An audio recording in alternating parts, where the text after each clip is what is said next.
what I want, get that gratification now, but also work towards my overall, delayed gratification goal. Have you ever had pink Himalayan salt? I have not. It's it's just salt, but for some reason it's really good. Anyway, since we're on the topic of food, try it out, guys. It's really good. So, what did you do to make the decision to bring that up in the middle of this podcast? My long-term goal would be to hopefully get somebody that's listening to buy some and have a nice pink thing of salt that they could enjoy for the next few months to come. All right, so now that we talked about basically getting back on topic here, we talked about what influences our choices. I want to go into really now how do you actually make the choice? Because you can think about, and weigh on different options, but how do you finally make that final choice? Well, if you'd like to relate this to me buying a tool from Lowe's, I have to go to Lowe's probably about 24 times and stare at the tool there before I finally make the decision. And a lot of that has to do with because like I was saying, the tools I normally get are quite pricey because I want them. I'm looking, I want this for a long time, right? Yeah. So when I'm spending $400 or $500 on a tool, it's man, do I really want to spend the money? What could this benefit? So, and I stare at it for 20 minutes every time I'm there. I'm thinking, well, I really could or couldn't. And that's pretty much it. It's either short-term versus long-term. Or could I get the $300 one? Maybe it won't last as long, but that way I could get the $300 one and then get something else I need too. Mm-hmm. Or something like that. So, yeah, maybe that's it. And it's weird too that you still have to go to Lowe's and look at it 24 times. When I could just go online or do it or something. But. Well, it's one of those things, because we've gone to Lowe's before and you've looked at tools and we've gone back and you've looked at it again and then you've gone back and looked at it again and then you bought it and I call you, Steve, I finally got it. Well, yeah, and being in the shop helping you build tanks, stuff like that, and you're like, oh my God, this is so useful. I wish I bought it earlier. And but no matter how many times you go through that and be like, wow, I'm so glad I bought this, you still have to go back and look at the next thing you're thinking about buying 24 times. Because, so it happened once I made a bad decision. I bought a table saw, and I was just like, oh, that's a good brand, I'm going to go with it. Didn't really read any reviews. Looked down, oh, well, it's this brand.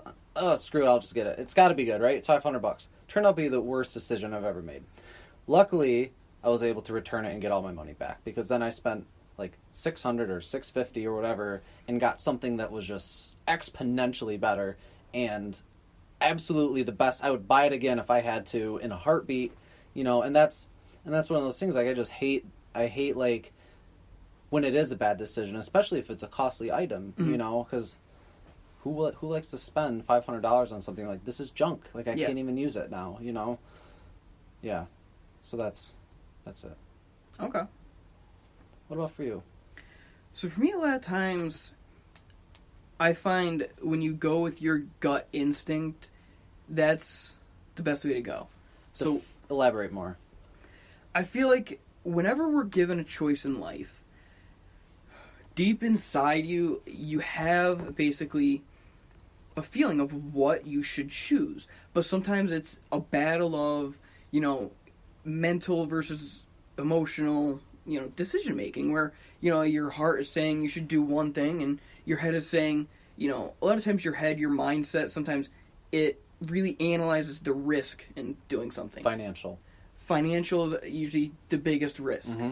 So, but your heart's like, this is where my passion lies. This is really what I want to do. This is what I feel in my heart I should do. And, those two things really clash together. Right. And I sometimes also people think about, well, if I do this, what is this person going to think of me? A lot of times that person is either, it's a parental figure. Sometimes it's, a partner, right. A best friend, whoever it may be, what are they going to think of me if I make this decision? Right. Short term, yeah. Short-term gain.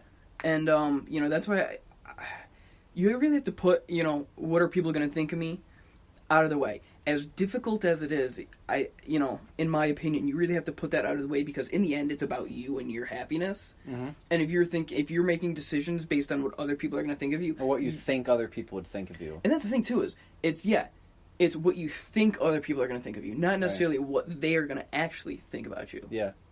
So, as difficult as it can be at times, in my opinion, you really have to put that out of the way. Well, a lot of times, like, I feel like, for example, you buy a North Face jacket because you just want something that's nice and you like North Face and you like the jacket, right? Yeah. You buy it, cool. You're happy. Somebody picks on you about it. You're like, you know what? Whatever. I like that. I like the coat, right? Yeah. I buy it and I'm like, well, I bet a lot of people would like this coat. I bet I'll get a lot of comments on it, or maybe, well, I saw so and so and they're like, oh, you should get a North Face. They're so nice. I'm like, oh yeah, I'll get a North Face.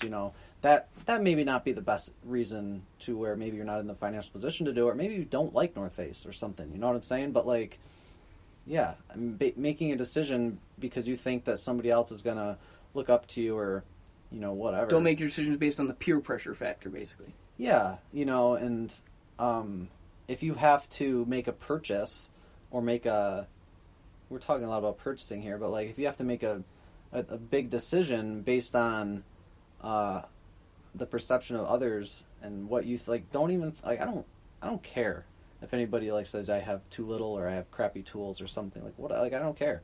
They're mine. I like them. Leave me alone. And I feel like that's how you are too with your things. I don't need to justify my things to you. You don't need to justify your choices to me. And I don't know. I don't feel like there's enough of that. I don't feel like people do that enough. It's like I have no problem buying gas station coffee, but some people I know, I can't buy gas station coffee. I need to go get Starbucks. Yeah. And it's just why? You know what I'm saying? That's not a good reason to make a decision. You want to spend, 5 times as much for the exact same thing? Go ahead. That's your decision. But I don't even like buying gas station coffee because I can make it at my house for exactly 10 cents. But yeah. So back to kind of where I was going. So I think a lot of times you should go with your heart, or I really think of it as usually going with your gut instinct. It's that feeling. Usually, you have that almost turning in your stomach because of that decision. You know what you should do. You know what you should do, but you're scared. And it's, it's logical to be scared a lot of times. Mm-hmm. But, would you say that's intuition? I think it is. And I don't even know if I'd call it intuition. It's just, what you want to do, right, but you're scared to do it. And the big reason I say, you should make that leap and do what you feel like you want to do is just to avoid the what if. Because you don't want to sit back, one day in your life and be like, I wonder what would have happened if I had made this decision. Would have, if I followed that passion, if I... What happened if I would have done this 30 years ago? And it's, when you have those what if moments, that means, usually you didn't follow your passion. You didn't follow what you want to do, and you have some regret about it. Or else you wouldn't be asking that what if. Because, even if you take the leap and you do it and you fail, well, at least at least you tried. At least you know that doesn't work. Yeah. And you can build on it. Right, and even if you're, I even hate to even say this, but if you're old, a lot of, my parents are really young. They're early 40s, and it's for me being 23, they're we're right. I almost feel like they're my age, kind of, right? And they constantly say, "Oh, I'm old. Oh, I'm getting old." And it's do you realize that all your grandparents are in their 90s, or they pass away in their 90s? You're not even halfway there yet. Stop. And that's just a thing. People forget how much time that they really have. And this is for anybody listening. If you are 23 or in your early 20s, you could pretty much make mistakes. You could fail on every single decision until you're 30 and still have a whole life ahead of you, right? And sometimes it's more beneficial because you know exactly what what not all the to stuff do. You would learn, right? Yeah. So I don't know. That's one thing. Going back to the intuition, I feel sometimes I don't feel like I know what to trust, right? I don't know whether to trust my gut or my heart or my head, right? So it's hard to, because your head brings up a lot of good points, the financial and all this stuff, but I think a lot of times too, your heart can make an impulse buy. Oh, without a doubt. You know what I'm saying? And I don't know, and I imagine a lot of people have trouble with this too, is knowing where to not overthink and where to give it a little bit more thought Yeah. The whole intuition thing, and I think the things that you're talking about as far as choices are career choices, right? But then at the same time, like, go with your head. You get there, you think it's going to be great, and you're there for a month, and you're like, yeah, I don't want to be here anymore. Like, you can just tell, and you're just like, this is a bad decision. But oftentimes people stay with that job because they don't want their resume to look bad. But I don't know, like, if I ever got to the point of hiring a lot of people and they're like, oh yeah, I was at a job for a month, I'm just like, okay, tell me what happened. Like, why didn't you like it? Like, I'm not going to totally throw you out. Yeah. You know what I'm saying? But that's another discussion. But there's nothing wrong with doing that. Like, I've been at a job for 6 months. I drove an hour to get to the job every single day, and I just didn't like it. So I was like, you know what, I'll do 6 months and get my... there's some vacation time I got or something. So I was like, I'll do my 6 months, I'm done. And there was nothing wrong with that. I made a great decision. I don't want to do manual labor anymore. But, yeah. But it's hard to decipher how you want, what is to it, intuition? Like, how do you know? Well, I feel like a lot of times, logically, our minds look at kind of everything at face value. So when, maybe you're analyzing 2 different job offers, and one of them, it pays more, it has more benefits, but, and on paper, that looks fantastic. Yeah. But, when your gut and your heart kind of, I think, looks more intrinsically as far as, is this going to make me happy? Is this going to fulfill me? Are the people good here? Are the people good here? Am I going to actually enjoy working here? And that's where, you really have to, like I said, give it more thought. Is it, worth it? You have to weigh the heart. You have to weigh the heart. And you have to weigh the logic, So you have to say, is my happiness or, my sacrifice of my happiness worth this salary and these benefits?